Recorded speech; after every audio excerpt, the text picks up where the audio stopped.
ఈ రోజు స్వామి వివేకానంద యొక్క ఉపన్యాసాన్ని నేను చెప్పబోతున్నాను.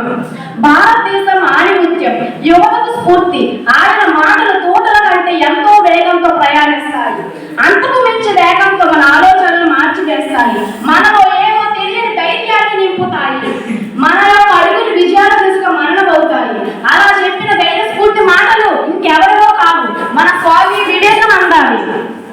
స్వామి వివేకానంద అసలు పేరు నరేంద్రనాథ్ దత్త.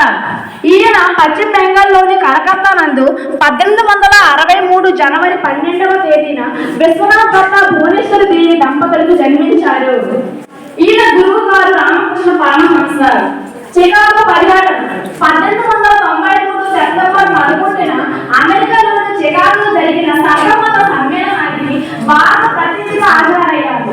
అంత పెద్ద సభలో మాట్లాడే ముందు ఒక్కసారి తన గురువు గారిని స్మరించుకొని my dear brothers and sisters of America, ప్రియమైన అమెరికా సోదర మహిళారా అంటూ తన ఉపన్యాసం ప్రారంభించారు.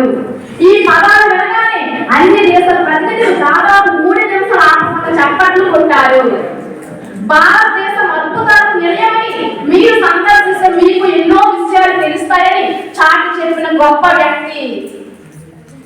విదేశీ పర్యాటకులను భారతదేశానికి ఆహ్వానించారు. స్వామి వివేకానంద యువతకి ఇచ్చిన సందేశం. తన అద్భుత ప్రసంగంతో పాశ్చాత్యుల హృదయాలను సైతం చూరగొన్న భారతీయ తత్వవేత్త, గొప్ప మేధావి స్వామి వివేకానందుడు. భవిష్యత్తు తరాలకు ఆయన ఓ మార్గదర్శి. వివేకానందుడి సందేశాలు సూటిగా రోజు హృదయాన్ని తాగుతాయి.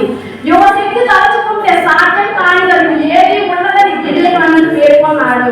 ఆయన యువతకు ఇచ్చిన సందేశాలలో ఇదో మర్చిపోక, లేవండి, మేల్కోండి, మిమ్మల్ని మీరు మేల్కొల్పి ఇతరులు మేల్కొల్పండి, ఇకపై నిద్రించకండి, మీరు మరణించే లోపు జీవిత పరమ బలిని సాధించండి, లేవండి, మేల్కోండి, గమ్యం చేరే వరకు ఎక్కడ నిలవకండి, ఎప్పుడు జాగ్రత్తగానే ఉండాలి. బలమే జీవితం, బలహీనతమే మరణం. నిన్ను నీవు జయిస్తే విశ్వమంతా నీకు స్వాధీనం అవుతుంది. ఇనుప కండరాలు, ఉక్కు నారాలు వద్ద సంకల్పం బలం మనసులో ఉన్న యువత ఈ దేశానికి కావాలని వివేకానంద స్వామి కోరుకున్నాడు. ఆధునిక యువత పైన నాకు విశ్వాసం ఉంది. నేను నిర్మించిన ఆదర్శాన్ని చాటి చెప్పేది వారే. అలాంటి యువత ముందు ఆత్మవిశ్వాసం కాదు, బలిష్టంగా, రుజువర్తులుగా మారాలి.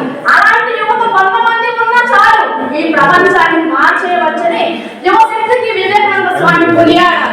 మీరంతా మహత్కార్యాన్ని సాధించడానికి జీవించామని విశ్వసించండి. బలం శక్తి మీ చేతుల్లోనే ఉన్నాయని గుర్తించండి. విశ్వాసంగా లేచి నిలబడి ధైర్యంగా బాధ్యతలను మీ బుధ సంఘాలపై వేసుకోండి. భవిష్యత్తుకు మీరే బాధ్యతని గుర్తించుకోండి. ప్రారంభం అది చిన్న స్వప్నంగా ఉందని నిరాశ పడకండి. ఘనమైన ఫలితాలు సాధిస్తారు. సాహసంతో పనిచేయండి అంటూ నిద్ర వండిన యువతిని మేల్కొల్పాడు. ఎంతతో ఆయన ఉపన్యాసాన్ని ముగిస్తున్నాను. ఇందులో ఏదైనా తప్పులు ఉంటే క్షమిస్తారని నేను కోరుచున్నాను.